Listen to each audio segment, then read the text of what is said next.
2026 সাল আইসা পড়তেছে, এখনো কি তুমি কাছ থেকে এভাবে স্প্রে করো আর এরকম দাগ ফালাও? কোথায় যাচ্ছি আমরা? সহজ হিসাব, মিনিমাম 15 সেন্টিমিটার ডিস্টেন্স। এই যে তুমি এখান থেকে হিসাব করো, এই যে আমার চেস্ট থেকে যদি হিসাব করি 15 সেন্টিমিটার লাইক হচ্ছে এইটুকু, মানে এভারেজ একটা ডিস্টেন্স। সো এই ডিস্টেন্স থেকে তুমি যখন স্প্রে করবা, ধরো আমি এখানে করলাম, এখানে যখন স্ট্রেন পড়ছে হালকা, সো এখান থেকে স্প্রে করলে আমার কিচ্ছু হবে না।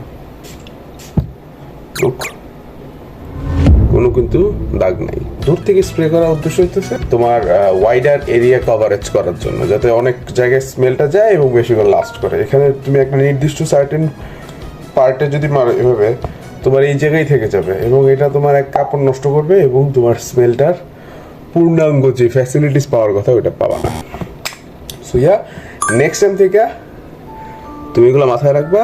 অ্যান্ড আরও যদি এই টাইপের কোনো প্রবলেম থাকে, যদি কোনো সাজেশনমূলক ভিডিও চাও, কমেন্টে জানাও, চেষ্টা করবো বানানো।